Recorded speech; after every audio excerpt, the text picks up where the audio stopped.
안녕하세요. 저는 시모의 시집살이와 남편의 외도 콤보를 겪고 이혼한 30대입니다. 제 인생에서 이혼이라는 장르가 생겨날 것이라고는 생각해 본 적이 없었는데요. 정신을 차려보니 이혼녀가 되어 있네요.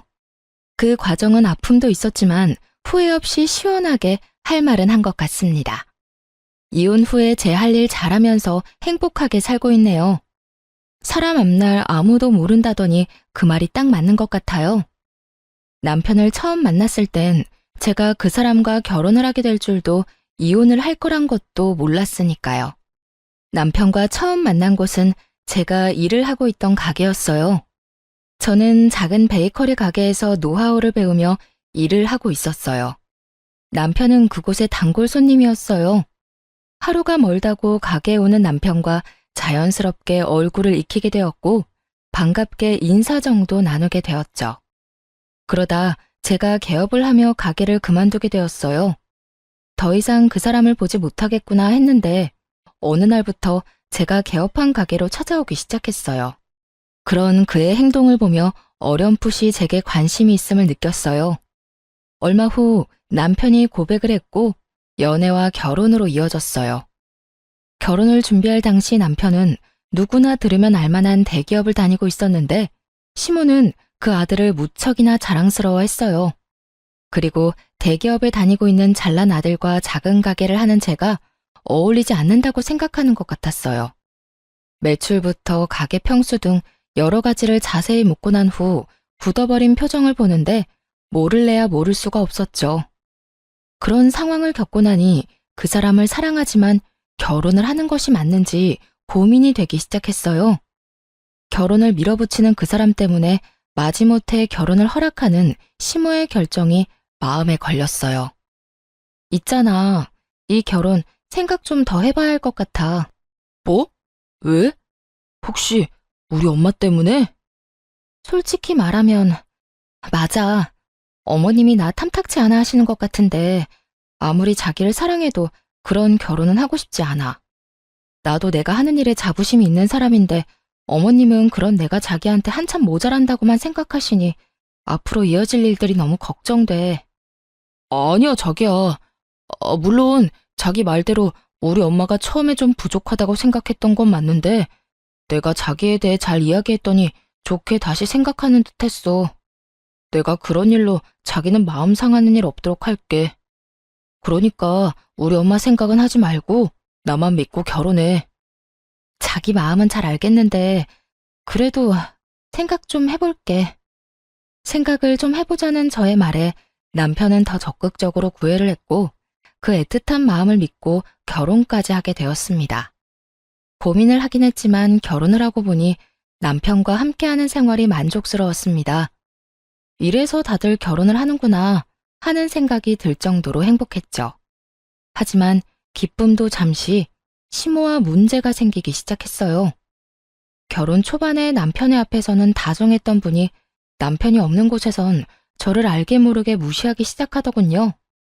처음엔 그런 유치한 행동을 믿을 수가 없어 제가 오해한 게 아닐까 생각했어요. 시간이 흐를수록 저를 향한 눈빛과 바로 옆에서 제가 말을 걸어도 무시하는 행동을 보며 오해가 아니라는 걸 알게 되었어요. 어린애도 아니고 다 큰 어른의 그런 행동이 기가 막혔지만 큰 피해를 주는 것도 아니고 무엇보다 참을만 했기에 두고 보고 있었죠. 그리고 왜 저를 무시하냐고 따졌다가 자신은 못 들어서 그랬다고 하면 그만이니 따지기도 애매한 상황이었어요. 그러던 어느 날 저를 따로 시댁으로 부른 적 없던 시모가 집으로 한번 오라더군요. 마침 가게 휴무일이기도 해서 혼자 시댁으로 향했어요. 시모는 다짜고짜 저희 부부의 돈 관리에 대해 묻더군요. 내가 너를 따로 부른 이유는 다름이 아니라 너희 돈 관리 어떻게 하니? 네? 왜 그걸 갑자기 물으세요? 그냥 궁금해서 그런다. 너 정확히 수입은 얼마나 되니?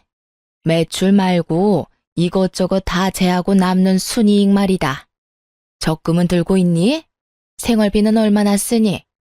돈은 네가 다 관리하는 건 아니지? 지금까지 궁금해서 어떻게 참았나 싶을 정도로 질문들을 쏟아내더라고요. 사실 황당했어요. 부모로서 궁금할 수도 있다고 생각하긴 하지만 이런 식의 막무가내 질문은 기분이 좋지 않더라고요. 무엇보다 따지듯 묻는 시모의 말투가 기분이 나빴고요. 제가 선뜻 아무런 대답도 하지 않자 시모는 그럴 줄 알았다는 듯 언성을 높이며 저를 남편의 돈으로 사치나 부리는 여자로 몰아가더군요. 내가 너 이럴 줄 알았어. 너 우리 아들이 벌어다 준 돈 막 쓰고 살지? 그러니까 내 말에 하나도 대답 못하는 거 아니야. 기가 막혔죠. 저요, 적금도 충분히 들고 있었고 시모의 말처럼 사치 부리지도 않았어요. 그저 우리 가정 문제기에 굳이 다 말할 필요가 없다고 생각했고 무엇보다 시모의 언행이 황당해 대답을 못하고 있었을 뿐인데 그런 식으로 몰아가니 기분이 확 나빠지더라고요. 어머님, 무언가 크게 오해하시는 것 같은데요. 어머님이 생각하는 것처럼 남편 돈만 쓰면서 살고 있지 않아요. 물론 생활비는 공동 돈에서 쓰지만 저나 그이나 서로 필요한 물건은 각자 번 돈으로 알아서 사고 있어요. 물론 적금도 충분히 들고 있고요. 그런데 아까 내가 물을 땐 왜 아무 말도 안 했니? 그거야, 저희는 이제 성인이고 돈 관련 문제는 저희 두 사람이 알아서 할 문제인데 굳이 다 말씀드려야 하나 싶어서 아무 말도 안 했던 것뿐이에요. 어머님께서 갑자기 그런 질문들을 하시니 당황하기도 했고요. 저는 충분히 잘 설명했다고 생각했는데 시모는 제 말을 제대로 듣지도 이해하지도 못한 듯 했어요. 제 말이 끝나자마자 불같이 화를 내더군요. 너 지금 말 다 했니? 정말 말 웃기게 하는구나. 네 남편이기 전에 내 아들이다. 그런 귀한 내 아들이 힘들게 번 돈 어디에 어떻게 쓰는지 엄마가 궁금할 수도 있는 거야. 그러니 당연히 대답해줘야 할 거 아니야. 막무가내로 대답할 것을 요구했고 이때 저는 앞으로의 원만한 결혼 생활을 위해서라도 확실하게 짚고 넘어가야 한다고 생각했어요. 웬만하면 좋게 넘어가고 싶었지만 여기서 지고 들어가면 앞으로도 우리 부부 생활의 모든 부분을 간섭하실 것이 분명해 보였으니까요. 결혼 전까지는 어머님의 아들이기만 했지만 이제 제 남편이기도 하죠. 시기상으로 따지면 어머님 아들이 먼저겠지만 중요한 걸로 따지면 이젠 그렇지도 않고요. 다시 한번 말씀드리는데 생활비, 제 수입, 남편의 월급 그 모든 건 저희 부부의 일이고 일일이 어머님께 다 말씀드릴 필요 없다고 생각해요. 저희도 이제 성인이고 아까 말씀드렸다시피 어머님 아들은 이제 저와 가정을 이루었으니 이런 문제는 부부끼리 알아서 잘하고 살겠습니다. 아, 그러니까 너희가 알아서 할 테니 이 늙은이는 신경 쓰지 말라. 이 뜻이니? 네가 이렇게 나오니 더 의심하는 거야. 네가 내 아들 돈으로 흥청망청 쓰고 살지 않으면 왜 말을 못하는 게야? 네가 당당하지 않으니까 상관하지 말라며 숨기는 거 아니냐 이 말이다. 마음대로 생각하세요. 어차피 제가 뭐라고 하든 그대로 믿지도 않으실 거잖아요. 시모는 며느리가 자세히 이야기하는 대신 우리 일에 간섭하지 말라고 하니 저를 당신 아들 돈이나 흥청망청 쓰는 여자로 몰아갔어요. 시모는 화가 많이 난 듯 했지만 그러거나 말거나 그냥 무시하고 집으로 돌아왔어요.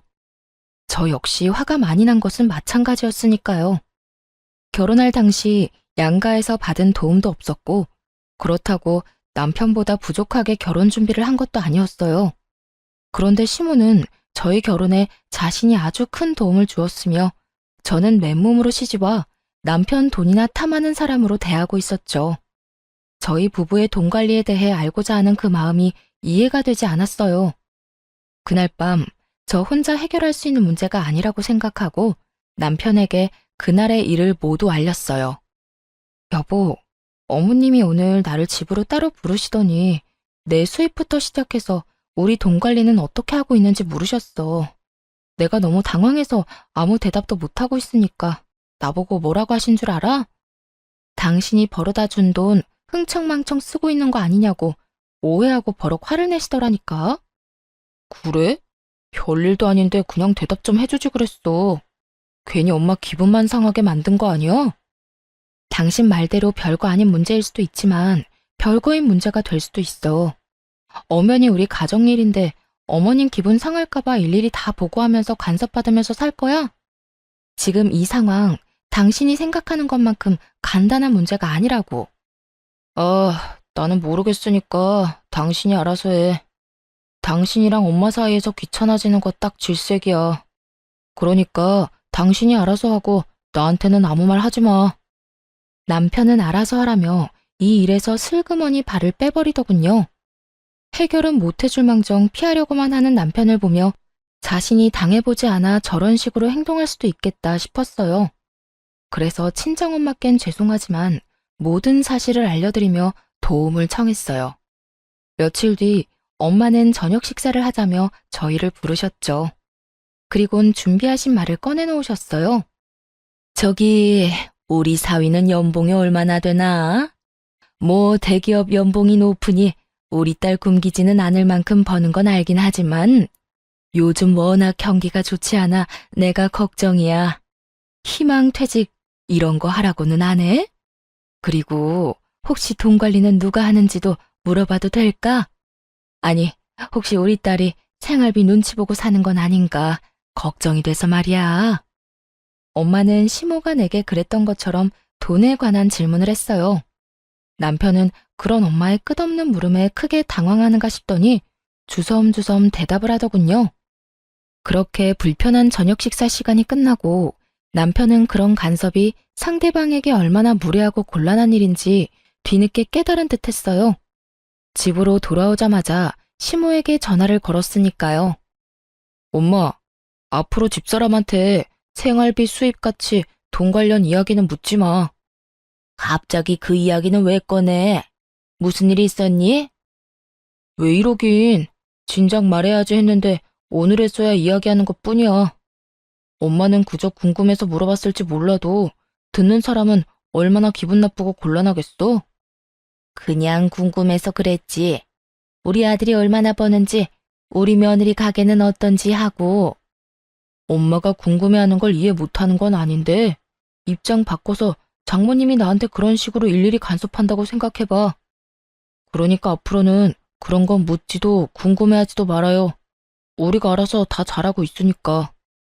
남편은 단호하게 시모의 간섭을 막아버렸고 아들에겐 상냥하게 그저 궁금해서 그랬다며 앞으로 그러지 않겠다던 시모는 저에겐 180도로 태세를 바꿔 본격적으로 트집을 잡기 시작했어요. 온갖 트집 중에 가장 짜증이 나는 건 제가 입고 들고 신는 것에 관한 것이었어요. 결혼 전부터 입던 옷을 입어도 내 아들 돈으로 산 것이 아니냐며 시비를 걸더군요.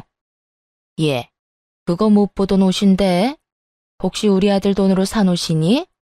알아서 잘한다더니 그렇게 비싼 옷이나 사서 언제 돈 모으려고 그러니? 어머님, 이거 제가 결혼 전에 큰 마음 먹고 산 옷이에요. 그걸 어떻게 믿니? 이번에 새로 사고 처녀 때 산 옷이라고 우기면 내가 알 방도가 없지 않니? 저요, 결혼하고 남편 돈으로 옷 한 벌 산 적이 없어요. 그렇게 정 믿업지 않으시면 처녀 때 이 옷 입고 찍은 사진 있으니까 보여드릴게요.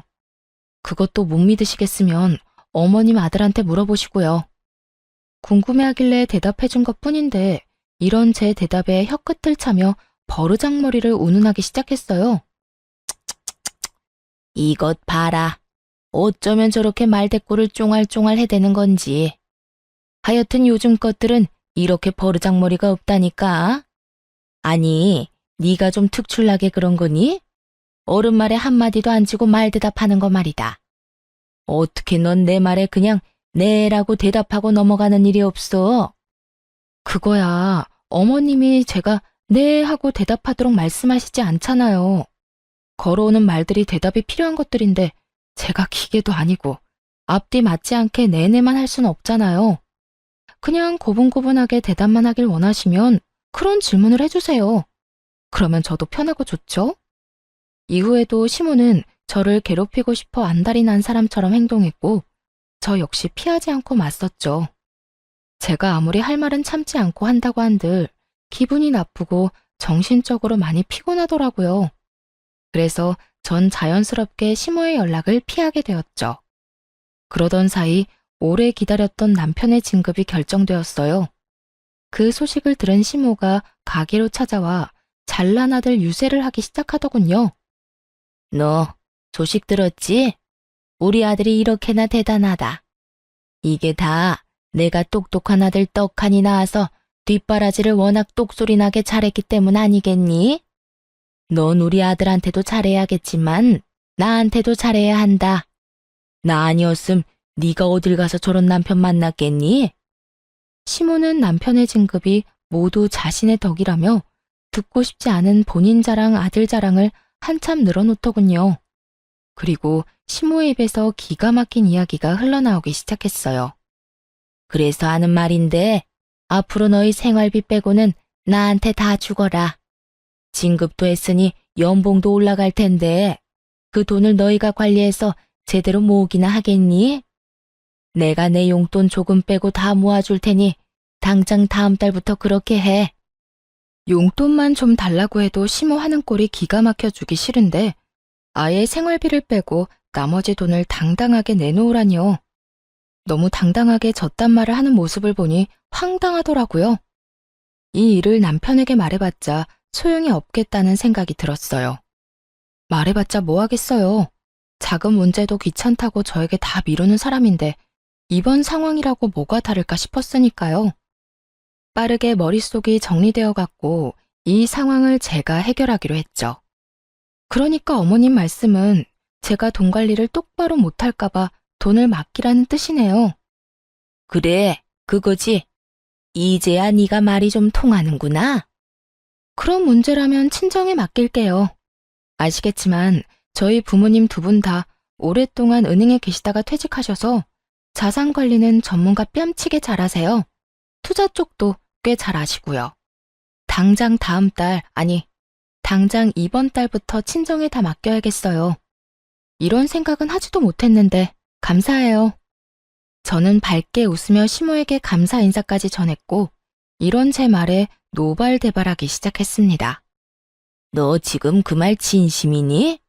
당연히 너희가 번 돈은 시댁에 맡겨야지. 그걸 왜 친정에 맡기는 게야? 시댁이랑 친정이 같아? 넌 출가했으니 이제 우리 집 사람이다. 같은 부모님인데 뭐가 다른가요? 저도 저희 집에선 하나뿐인 귀한 자식인데요. 설마 친정에서 저희 돈이라도 떼먹을까봐 그러세요? 걱정 마세요. 절대 그런 일은 없어요. 그게 무슨 말 같지도 않은 소리니? 같다니 뭐가 같단 말이야. 너는 우리 집에 시집 왔으니 이제 네 친정과는 끝난 인연인 거야. 그리고 내 아들 돈을 왜 엄한 집에다 맡겨? 내 아들 돈은 내 돈과 다름이 없다. 그런 내 돈을 왜 사돈댁에 맡긴다는 말이야? 어머님 말이야말로 헛소리를 하시네요. 결혼하기 전이야 어머님 아들이니 아들 돈을 마음대로 관리했을지 몰라도 이젠 저랑 결혼했으니 더는 어머님 돈이 아니라고요. 전 그대로 시모를 가게에서 내쫓아버렸고 그날 저녁 집에 화가 잔뜩 난 남편이 저를 기다리고 있더군요. 당신 어떻게 그럴 수가 있어? 아무리 엄마랑 사이가 좋지 않다고 해도 그렇지. 용돈 좀 받아보겠다고 거기까지 찾아간 시어머니를 그렇게 매정하게 쫓아낼 수가 있어? 그러니까 당신 말은 내가 고작 용돈 좀 달라고 찾아온 어머님을 용돈 주기 싫어서 가게에서 내쫓았다 이 말이야? 그래. 우리 엄마가 아까 울면서 전화해서 다 말했어. 당신이 친정에 용돈 줘야 해서 우리 엄마한테 줄 돈은 없다고 했다며? 나 진급도 했고 연봉도 올랐는데 용돈 좀 드리면 어디가 돋나? 말을 들어보니 낮에 그 일이 있고 난 후 남편에게 전화를 걸어 울고불고 하며 없는 말을 지어내 저와 남편의 사이를 이간질했더군요. 아무것도 모르고 당하기만 하던 신혼 때와는 달리 이런 상황을 대비해 미리 가게 CCTV 영상을 복사해온 상태였고 녹화된 영상을 보여주며 사실은 시모가 남편에게 한 말과 아주 많이 달랐음을 증명해 보였죠. 이제 알겠어? 어머님이 당신한테 거짓말한 거야. 용돈 조금 달라고 가게까지 찾아올 뿐이야? 생활비만 빼고 돈 다 내놓으라고 하시더라. 남편은 영상을 보고 시모에게 전해 들은 말과 다르니 처음엔 당황하는 듯 하더라고요. 하지만 그것도 잠시 천연덕스럽게 시모의 편을 들기 시작했어요. 들어보니 우리 엄마 말이 틀린 말도 아니네. 뭘 그렇게까지 싸웠어? 그냥 엄마가 하자는 대로 하면 안 돼? 우리 엄마가 우리 편하게 돈도 관리해주고 알아서 투자도 해준다잖아. 우리한테 나쁜 일도 아닌데 왜 이 난리인지 모르겠다 정말. 정말 모르겠는 사람이 누군데 아무렇지 않게 말하는지 이해가 되지 않았어요. 시모가 투자 전문가도 아니고 시모에게 돈을 맡기는 것을 왜 이리도 당연하게 생각하는 것인지 여러분께서는 이해가 되시나요? 제 머리로는 도무지 이해가 되지 않았지만 남편과 시모의 말도 안 되는 논리에 따라주기로 했죠. 아, 그래? 그러면 당신 월급은 어머님한테 맡겨. 내가 번 돈은 우리 엄마한테 맡길 테니까. 그러면 공평하지? 뭐라고? 당신이 번 돈을? 그래. 당신은 당신 엄마한테 월급 맡겨. 난 내 수익 우리 엄마한테 맡길 테니까. 왜 진작 이 생각을 못했나 모르겠네. 큰 소리 날 것도 없이 각자 번 돈은 각자 부모님께 맡기면 깔끔한 일이잖아. 앞으로 이렇게 하자. 그러면 됐지? 제 말이 끝나자 남편은 그건 절대 안 된다며 난색을 보이더라고요. 당시 제가 운영하는 가게의 레터링 케이크와 수제 쿠키가 인기를 얻어 주문이 밀린 만큼 바빠졌고 자연스럽게 매출이 많이 올라 저의 수익이 남편의 월급을 넘기는 달이 많아지고 있었기 때문이었죠. 자신이 버는 돈을 시댁에 맡기는 것은 괜찮지만 나날이 늘어가는 제 수익을 친정에 맡기는 것은 싫었던 것이었어요. 당황한 남편은 속사포 랩을 하며 생각해보니 제 말이 다 맞는다며 변명을 하기 시작했어요. 그건 안 돼. 그게 얼만데 그걸 남을 맡겨? 남? 지금 우리 부모님을 남이라고 한 거야? 아니, 그게 아니라 생각해보니 당신 말이 다 맞는 것 같다고. 우리가 어린애도 아니고 우리 돈은 우리가 관리해야지. 지금처럼 돈 관리는 우리가 하자. 원래처럼 말이야. 우리 엄마한텐 내가 이야기할 테니까 당신도 방금 말은 없던 걸로 하기다. 알겠지? 남편의 말을 듣고 있는데 어이가 없어 말문이 막혔어요. 그렇게 아무 대답도 하지 않고 남편을 빤히 보고 있는데 남편 휴대폰에 문자 알림음이 울리더군요. 남편은 놀라며 휴대전화를 확인했고 그의 안경렌즈에 반사된 문자 내용을 언뜻 보게 되었어요. 상호는 보지 못했지만 20만 원이 넘는 금액을 쓴 카드 승인 문자였어요. 순간 뭔가 기분 나쁜 예감이 저를 스쳤죠. 남편에게 문자가 온 것이라면 남편의 카드를 썼다는 것일 텐데 남편은 저와 이야기를 나누고 있었으니 그 어떤 것도 결제할 틈이 없었죠. 거기에다 자동 결제라 하기에도 저녁 10시가 넘은 시간이라 그 시간에 자동 결제가 될 일도 없었고요. 카드 승인? 당신 카드 잃어버렸어? 당신은 지금 나랑 이러고 있는데 무슨 카드 승인 문자가 와? 나는 혹시나 하는 마음에 남편에게 물었고 크게 당황하는 듯 하다가 대답하더군요. 잃어버린 게 아니라 엄마한테 꼭 필요한 거 있으면 쓰시라고 한 장 줬어. 뭐? 카드를 어머님 드렸다고? 비상용으로 혹시나 해서 줬는데 오늘 쓸 일이 있었나 보네. 당신 기분 나쁜 거 아니지? 우리가 따로 용돈을 드리고 있는 것도 아니고 이 정도는 할 수 있잖아. 잘했어. 어머님께 카드 정도는 드릴 수 있지. 애써 쿨한 척 대답은 했지만 저는 전혀 괜찮지 않았어요. 시모는 9시 뉴스가 시작되기도 전에 잠자리에 드는 편이라 카드를 사용한 그 시간까지 깨어있을 사람도 아니었죠. 혹여나 무슨 일이 있어 깨어있더라도 아들 카드를 말없이 20만 원이 넘는 금액을 결제할 사람이 아니었거든요. 남편이 수상할 수밖에 없는 상황에 찜찜한 마음을 가득 안고 그의 행동을 눈여겨보게 되었습니다. 그러다 결국 꼬리를 잡게 되었습니다. 그날은 남편이 진급 축하 회식을 하고 밤늦게 들어온 날이었어요. 잔뜩 술에 취해 정신없이 잠이 든 상태였죠. 일단 전 잠든 남편을 살피며 조심스레 휴대전화를 살펴보았습니다. 딱히 수상한 점은 발견할 수 없었어요. 주차장으로 내려와 남편의 차 블랙박스를 살펴보게 되었습니다. 그곳에서 믿을 수 없는 영상을 발견하게 되었습니다. 얼마나 철두철미한지 이전 영상은 다 삭제되어 있었는데 딱 그날 집으로 돌아오는 차 안 상황만 남아있더라고요. 회식 마친 남편은 상간녀와 함께 대리를 불러 차를 타고 온 듯 했어요. 술에 너무 취해 지우는 것을 깜빡해 남아버린 외도의 증거가 적나라하게 드러나 있었죠. 자기야, 오늘 너무 많이 마신 거 아니야? 진급해서 기분 좋아 마시는 술은 아닌 것 같던데? 요즘 집사람 때문에 스트레스 받아서 그래. 무슨 여자가 한마디 지는 법이 없어. 우리 엄마한테도 또박또박 말대답이나 하고 말이야. 내가 요즘 두 사람 그 사이에서 아주 피곤해. 그것만큼 남자 피곤하게 만드는 일이 또 없지. 그래서 난 우리 남편이 뭐라고 하면 그냥 대답만 하고 무시해버려. 말 길게 해봤자 좋은 게 하나 없더라고. 자기는 어쩌면 이렇게 현명해? 어디 현명하기만 해? 능력도 좋아서 이번에 나 진급까지 딱 시켜주는 거 봐. 나 사실 이번엔 기대도 안 하고 있었는데 자기 덕에 진급도 했잖아. 자기야, 정말 고마워. 내가 앞으로 더 잘할게. 남편은 술에 취해 건들대면서도 상간녀를 바라보는 눈빛만은 꿀이 뚝뚝 흘러내릴 것 같더군요. 상간녀 역시 그런 남편을 웃으며 바라보았고요. 으이구, 그러다 이혼하고 나하고 살겠다고 그러겠다. 혹시나 해서 또 이야기하지만 난 이혼할 생각 전혀 없어. 그러니까 자기도 이혼 생각은 하지도 마. 걱정하지도 마세요. 나도 이혼할 생각은 없고 혹시나 이혼하더라도 자기한테 같이 살아달라고 떼쓰지 않을 테니까. 그냥 지금처럼 내 곁에만 있어줘도 난 만족해. 그래, 우리 지금처럼 서로 즐기면서 잘 지내자. 그게 현명한 거야. 나중에 들어보니 상간녀는 같은 회사에 다니는 직장 상사였어요. 나이도 남편보다 5살 많더라고요. 그렇게 자랑스러워하던 진급도 상간녀가 힘써준 덕분이었어요.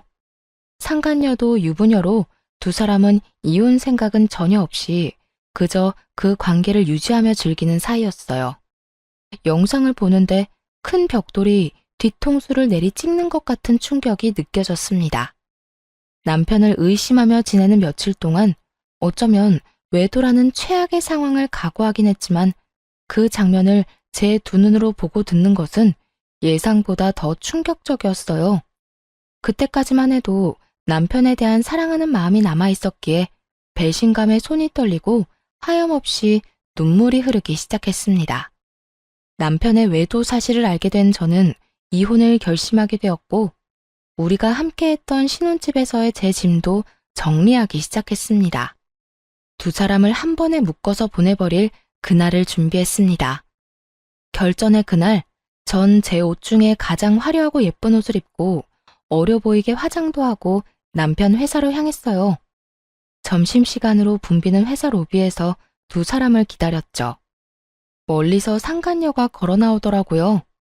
영상 속에서 보고 또 보았던 상간녀의 앞으로 걸어가 길을 막아섰고 저를 이상한 눈으로 보는 상간녀에게 다른 사람이 다 들을 수 있게 큰 소리로 말해주었어요. 내 남편이랑 지금까지 즐거웠니? 아니, 능력이 얼마나 좋으면 그 힘으로 내 남편 진급까지 시켜준 거야? 뭐, 나 좋으라고 시켜준 진급은 아니겠지만 그래도 고맙단 인사는 해야 할 것 같아서 말이지. 여러모로 참 고마워. 제 말을 들은 상간녀는 그제야 제가 누구인지 알아챈 듯했고 얼굴이 순식간에 붉어지기 시작하더군요. 전 그런 상간녀가 대답할 틈도 없이 준비한 다음 말을 이어나갔어요. 들어보니 이혼할 마음은 없는 것 같던데. 난 이혼할 예정이니까 넌 네 가정 잘 지키면서 내 남편이랑 편하게 만나. 둘 다 유부남 유부녀인 것보다 한 명이 혼자면 두 사람이 좀 더 편하게 만날 수 있지 않겠어요? 그게 무슨 말이에요.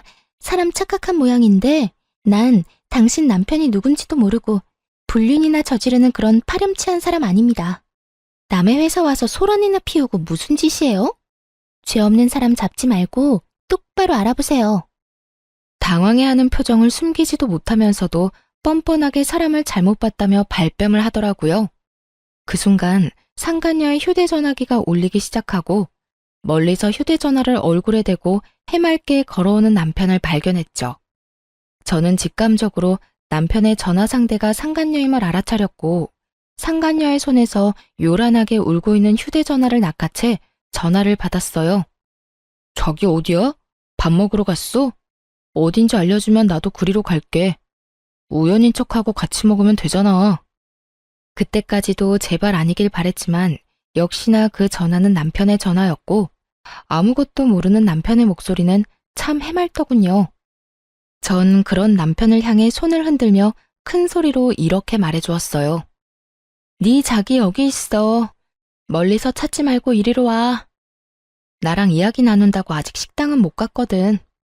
남편은 그제야 저를 발견했고 해맑던 얼굴은 순식간에 웃음기를 잃고 달려오더라고요. 이 흥미진진한 상황에 점심을 먹으러 가던 주변 사람들의 모든 시선이 저희 세 사람에게 집중되었고 그 최고의 타이밍에 남편에게 준비한 말을 해주었어요. 당신 여기 어떻게 왔어? 이게 무슨 일이야? 무슨 일이긴 당신 바람 피우다 나한테 딱 걸린 상황이지. 그래서 하는 말인데 우리 이혼해.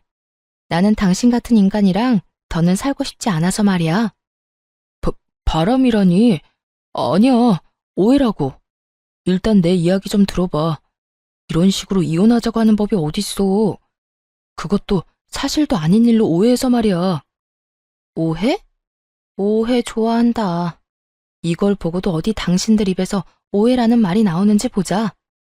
모든 것이 들통나고도 오해라며 뻔뻔스럽게 나오는 두 사람에게 전 그날 녹화된 블랙박스 영상을 틀었습니다. 수많은 사람들이 가던 길을 멈추고는 숨죽이고 우리의 대화를 듣게 되었죠. 그 대화 내용은 로비에 가득 차게 되었죠. 이걸 어떻게...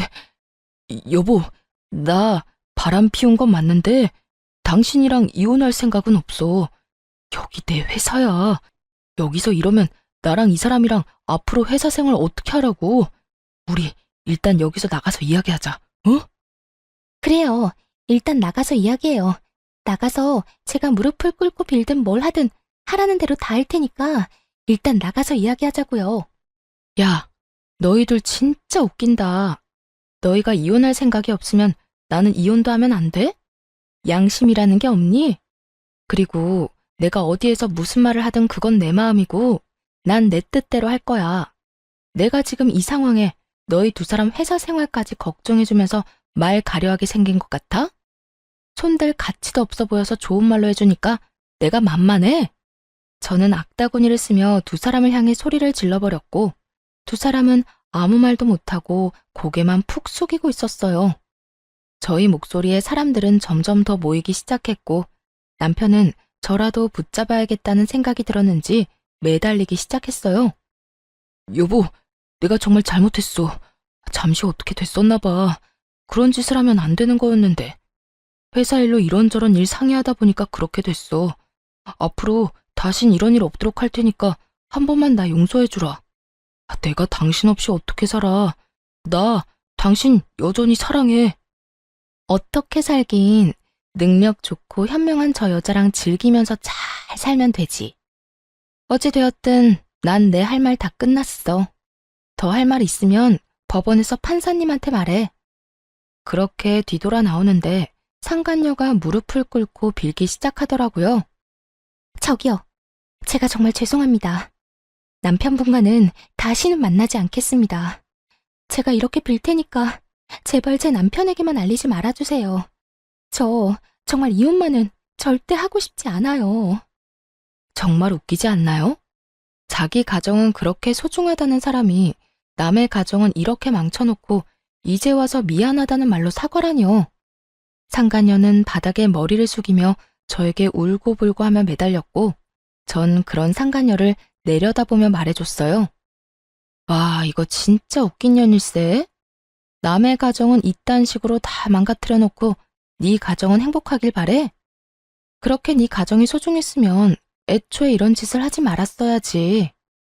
제발요. 제발. 정말 이혼까지 생각한 만남도 아니었다고요. 그저 가끔 밖에서 따로 시간 보내고 일 이야기 좀 나눈 것뿐이라고요. 그러니까 제발 제 남편에게만은 말하지 말아주세요. 말했지? 네가 이혼을 한다 만다 결정할 문제가 아니라고. 이거나 너도 할 말 있거든. 변호사 데리고 와서 법원에서 이야기해. 그 더러운 손 내 몸에 대지 말고. 전 끝까지 제 바지가랑이를 붙잡고 늘어지는 상간녀를 뿌리친 채 그대로 친정에 왔습니다. 놀란 친정 부모님께는 그간의 일들을 조목조목 말씀드렸어요. 친정 부모님께 극진한 케어를 받으면서 이혼을 진행하게 되었어요. 전 당연히 유리한 재산 분할과 함께 두 사람에게 위자료를 받고 깔끔하게 이혼할 수 있었죠. 전 남편과 상간녀는 불륜 관계를 비롯해 진급에도 상간녀의 과한 개입이 있었음이 밝혀지며 둘 다 사이좋게 회사에서 쫓겨나고 말았죠. 제가 집으로 보내버린 소장을 상간녀의 남편이 발견하게 되며 상간녀 역시 외도 사실이 드러나 이혼을 당했다고 하더군요. 그리하여 전 남편 역시 상간녀 남편에게 위자료를 주게 되었고 그렇게 두 사람은 이혼을 하며 두 번의 위자료를 주느라 거지가 되었다고 합니다. 그렇게 그 지독한 인연도 끝이라고 생각했는데 전 시모가 가게로 찾아왔더라고요. 급한 일이 있는데 전 남편이 연락이 안 된다고 말이죠. 너는 왜 전화를 안 받니? 여긴 무슨 일이세요? 내 말 안 들리니? 왜 전화 안 받았냐고 내가 물었지 않니? 몇 번을 전화했는데 어떻게 단 한 통을 안 받을 수가 있냔 말이야? 내가 굳이 그쪽 전화를 받아야 하는 이유라도 있나요? 이제 그럴 이유가 없다고 생각하는데요. 뭐? 그쪽? 너 진짜 어디 아프니? 아무리 너랑 내가 사이가 좋지 않다고 해도 그게 며느리가 시어미한테 할 말이라고 생각하는 거니? 에휴, 다 됐고. 내 아들 요즘 무슨 일 있니? 왜 연락이 안 돼? 담보대출 이자 갚아야 하는 날은 지났는데 연락은 안 되고. 계속 연체 연락이 오니 내가 여러모로 불안해서 이렇게 왔다. 우리 아들 회사 출근은 했니? 들어보니 전 시모는 제가 전 남편과 이혼했다는 사실을 모르는 듯 하더군요. 그리고 급히 돈 쓸 일이 있다며 돈을 빌려갔다고 해요. 다름 아닌 전 시댁집을 담보로 받은 대출이었죠. 금방 갚겠다던 전 남편은 돈은 고사하고 연락도 되지 않는 상황이고요. 그 순간 갑자기 블랙박스 영상 속에서 보았던 두 인간들의 대화가 생각났죠. 자기야, 나 돈 좀 빌려줄 수 있을까? 돈? 무슨 돈? 무슨 일 있어? 돈 필요한 일이 좀 있어서. 저번에 이야기했지만 알다시피 우리 친정엄마가 아파서 내가 돈 나갈 일이 많았잖아.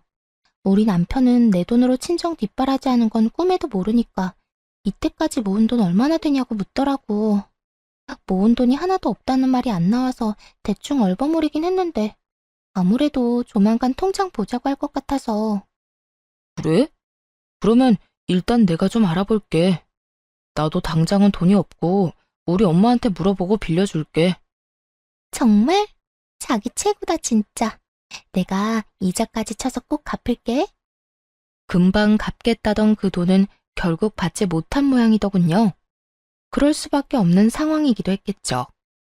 전 남편은 저에게 그리고 상간녀의 남편에게 위자료를 준다고 퇴직금에 빚까지 내서 탈탈 털어줬을 테고 상간녀 역시 상황이 별반 다르진 않았을 테니까요.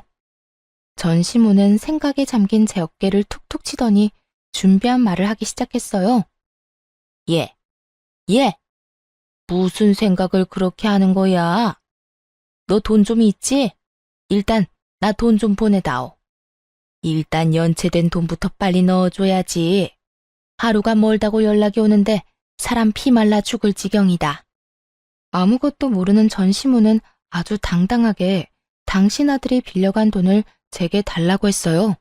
그렇게 대단한 아들을 둔 전 시모를 한껏 비웃어주며 그간의 모든 일을 하나도 빠짐없이 알려주었습니다. 그걸 왜 나한테 달라고 그래요? 나 그쪽 아들이랑 이혼했어요. 저 그쪽 며느리 아니에요. 이혼한 지 넉 달이 넘어가는데 그걸 아직도 몰랐단 말이에요? 뭐? 이혼?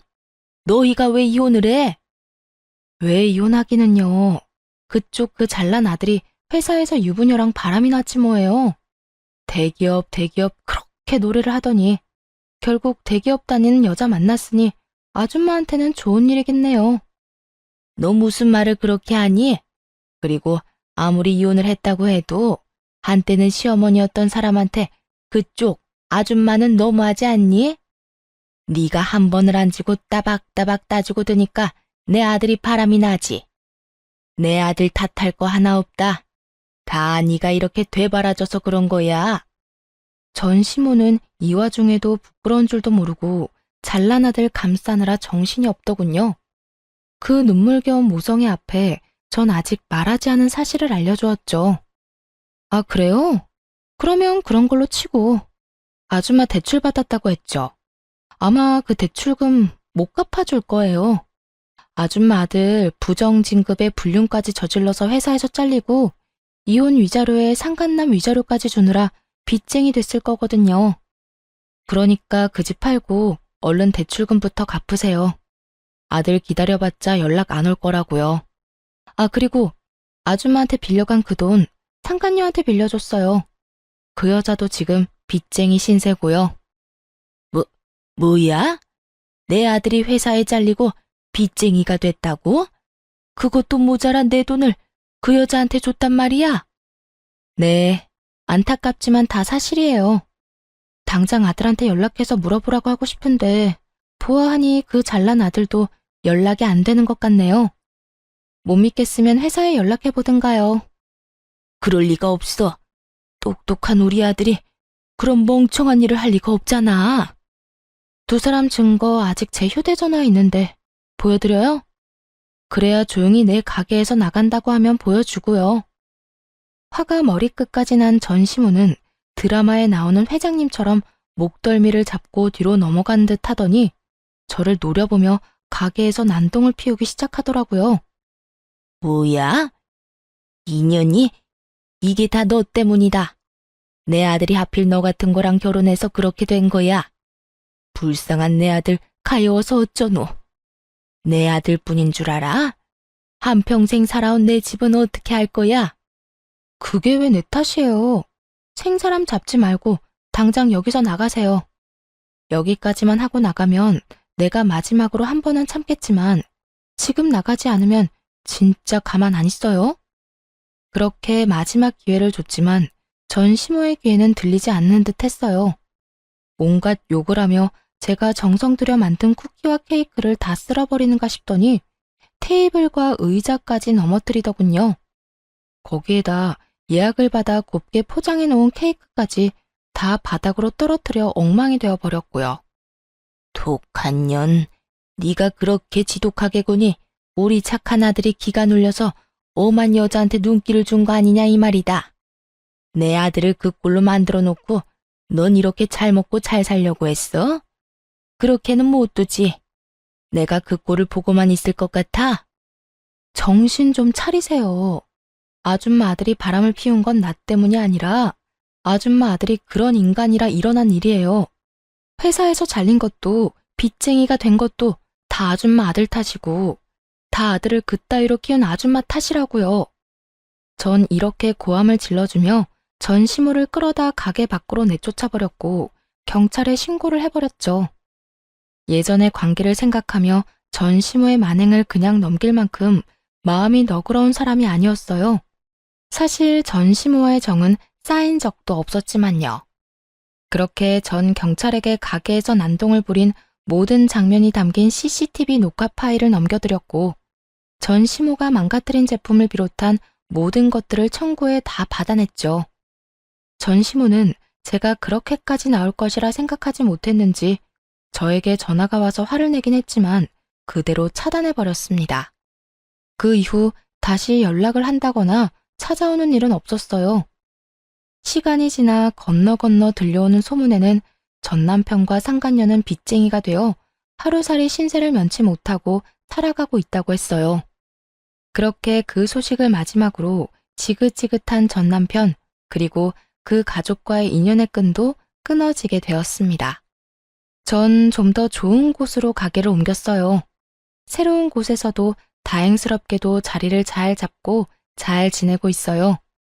일이 많아 돈을 많이 버는 것이 좋긴 하지만 아무래도 그만큼 몸이 힘들기에 하루에 정해진 양만 판매하고 나머지 시간은 레시피 개발이나 휴식을 하며 시간을 보내고 있는 요즘이에요. 아직 누군가를 연애를 하거나 다시 결혼을 할 마음은 없어요. 아무래도 믿었던 사랑하는 사람의 배신이 가장 힘들었지만 전 시모에게 온갖 트집 잡히며 시달린 것도 큰 스트레스였거든요. 물론 모든 시어머님이 그런 것도 아니라는 것도 알고 모든 남편들이 그런 것이 아니란 걸 잘 알고 있습니다. 그럼에도 한동안은 남을 사랑하는 대신 저를 사랑하며 지내고 싶은 마음이 더 큰 상태랍니다. 이렇게 지내다 좋은 사람이 나타난다면 다시 새 출발할 생각이 들게 될까요? 지금은 저를 위한 이 생활이 너무나도 평온하고 너무나도 만족스럽네요. 이런 걸 행복하다고 하는 거겠죠? 하여튼 전 지금이 너무 행복하다는 말을 전해드리며 이만 물러가 보려고 합니다.